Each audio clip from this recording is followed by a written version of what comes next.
Seja bem-vindo, eu me chamo Marcos Paulo e farei um estudo a respeito da obra Nosso Lar, psicografada pelo médium brasileiro Chico Xavier e ditada pelo espírito André Luiz.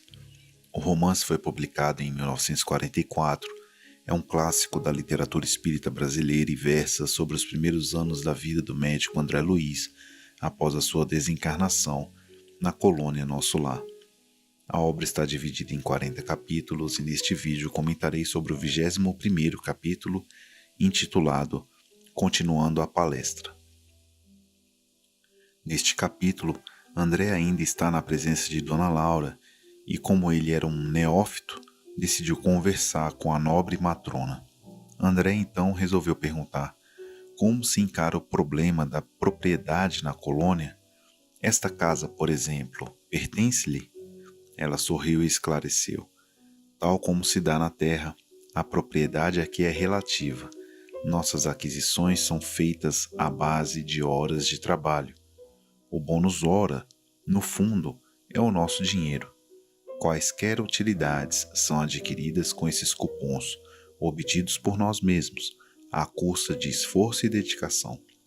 As construções em geral representam patrimônio comum, sob controle da governadoria. Cada família espiritual, porém, pode conquistar um lar, nunca mais que um, apresentando 30.000 bônus hora, o que se pode conseguir com algum tempo de serviço. Interessantíssimo este trecho da senhora Laura. Primeiro que as casas existentes na colônia são de controle da governadoria. Segundo que elas são concedidas por meio do trabalho efetivo, que é computado, mensurado, por meio do bônus hora.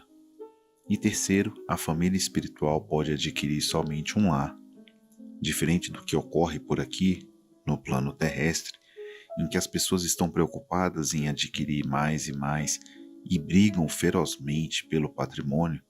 Lá, a situação é diferente. É um lar para a família espiritual.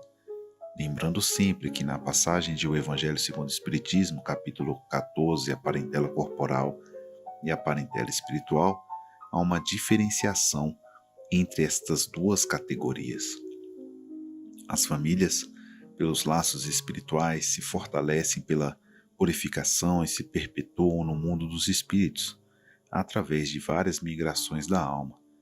Já as famílias corporais são frágeis como a matéria, se extinguem com o tempo e muitas vezes se dissolvem moralmente.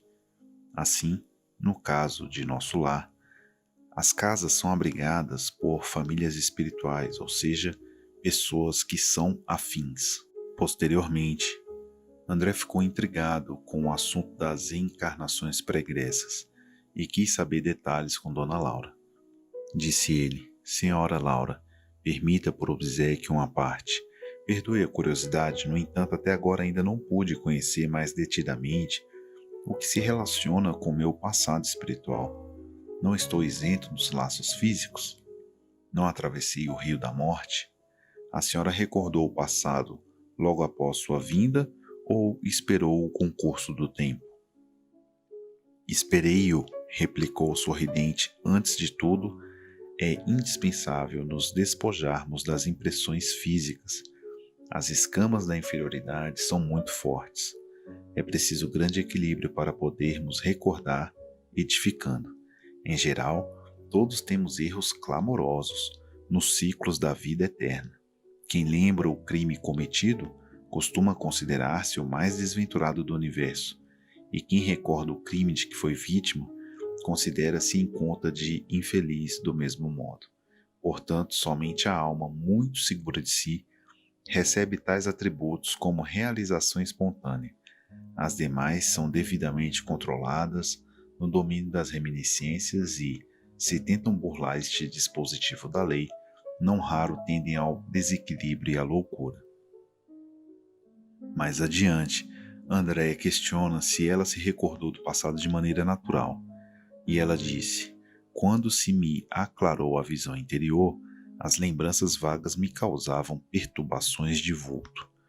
Coincidiu que meu marido partilhava o mesmo estado d'alma. Resolvemos ambos consultar o assistente longobardo. Esse amigo, depois de minucioso exame das nossas impressões, nos encaminhou aos magnetizadores do Ministério do Esclarecimento. Recebidos com carinho, tivemos acesso em primeiro lugar à seção do arquivo, onde todos nós temos anotações particulares. Aconselharam-nos os técnicos daquele ministério a ler nossas próprias memórias, durante 2 anos, sem prejuízo de nossa tarefa no auxílio.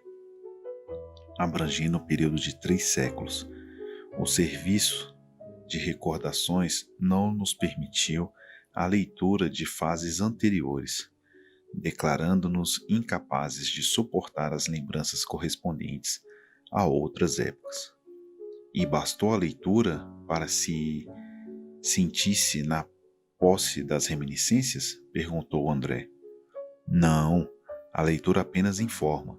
Depois de longo período de meditação para esclarecimento próprio e como surpresas indescritíveis, fomos submetidos a determinadas operações psíquicas a fim de penetrar os domínios emocionais das recordações. Os espíritos técnicos no assunto nos aplicaram passes no cérebro, despertando certas energias adormecidas.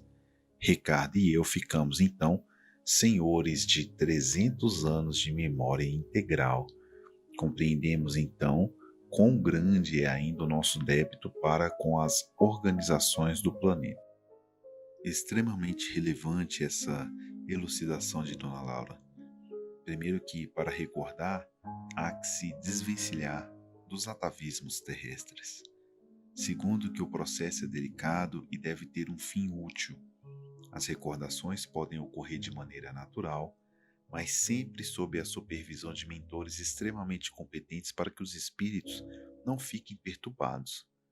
Aqueles, portanto, que tentam burlar esses mecanismos de esquecimento, que são para nossa própria proteção, acabam por ficar loucos e desequilibrados. Percebamos que a natureza não dá saltos e que a Dona Laura, juntamente com o esposo, tinham o merecimento para a recordação do passado e condições para tal. Com isso, puderam se preparar para os desafios do futuro e novas experiências na matéria. Essas foram as principais considerações acerca do capítulo. Espero que tenham gostado desta unidade e até o próximo encontro.